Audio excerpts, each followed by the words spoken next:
Have you ever wondered why popular movies don't usually win the Oscars? Why Endgame lost over Parasite? If you think it over, perhaps there is or are certain messages that are embedded within these media texts. This concept is clearly explained in the theory of Stuart Hall, the cultural studies. Stuart Hall is a British Jamaican sociologist who believes that a media text in theory has an innate ideological content which some are unaware of. These ideologies brought significant impact on our lives. He founded the cultural studies which critically examine the dominant ideologies in mass media products. What cultural studies do? Cultural studies finds these ideologies and hidden messages. It seeks it, critiques it, and exposes it. Stuart Hall defines ideologies as the mental frameworks which different classes and social groups deploy in order to make sense of the way society works. Hall believes that mass media provide a navigating delusion that shape our discernment and view of the world, and serve as an important instrument of social control. It can be inferred that media provides a preferred interpretation of human events, but it's no reason that audience will unquestionably consume the offered ideology. Hall outlines three decoding options. First, operating inside a dominant code where audience completely agree and take in the produced message. Second, applying a negotiable code where the audience assimilate the leading ideology but opposes its application in some cases. And lastly, substituting an oppositional code where audience completely rejects the message. Generally, in cultural studies, Stuart Hall wanted to present that people are not cultural dupes or easily manipulated by those who control the media. Hall has genuine respect for the ability of the people to resist the dominant code. However, he is unable to predict when and where resistance will spring up.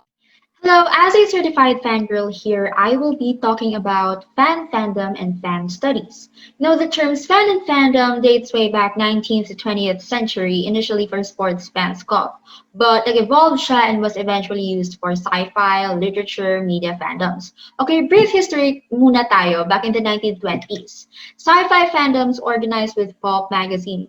It allowed fans to create commentaries and interact with each other. In the 60s naman, nagkaroon ng substantial split. Very important to kasi from your typical scientific debates and criticisms, fans became more creative. Thus came fan fictions, fan arts, etc. 70s to 80s, naging solid small community ang media fandoms in fanish sources. Umusbong that time yung technology, internet, so interacting became easier. 90s, social networking sites emerged like LiveJournal. Fanfic readers, you know this, kaya fandoms expanded. Now, being a fan is mainstream na due to media convergence. What is fan studies nga ba? According to Schimmel, Harrington, and Bilby, it is theoretically divided between psychological interpretations of sports fans and cultural studies approaches toward celebrities and media fans and fandoms. In simpler terms, fan studies has two areas, the social sciences and the film and media studies. In social sciences, we have psychology and sociology that focus on the behavior of fans. Include na rin natin ang kanilang passionate engagement at pag-uo ng merchandises or fanish things that non-fans consider as ridiculous. Anyway, magpo-focus tayo ngayon sa media studies. Film and media studies mostly focus on the connection of media texts and its audiences, where fans are considered as readers, viewers. For cultural studies scholars, the researchers in this field focus on the audiences and subcultural communities. The most influential theoretical framework is from the Birmingham School. That's why we talked about cultural studies kanina, because Stuart Hall's viewer's paradigm is an important example of audience studies and reader response. For him, viewers are not easily manipulated. They have the choice whether to accept or reject the media text ideology. Same goes with the paradigm of Habditch on resistant subcultures. Around 80s to 90s, fan studies focused on the outsider and subversive status of fans. In Jenkins' Textual Cultures and Bacon Smith's Enterprising Women, they studied particularly on the subcultural communities of female fans of TV shows. They posit that fans are exemplary audiences. For Jenkins and Bacon Smith, fans are not passive consumers. Rather, they engage critically and creatively. Since fans are exemplary audiences nga, it is mentioned in fandom theory by Jenkins that fans are important in media production, consumption, and distribution. The fans are involved in a lot of things when it comes to the media product. They are responsible for it, kaya they also construct their own meanings and share them with other people. Just like how fans of YouTubers comment what content they want to see next, and kinukonsider naman ito ng mga YouTubers. Tapos, they construct their own meanings just like how they create fanfics, fan arts, etc.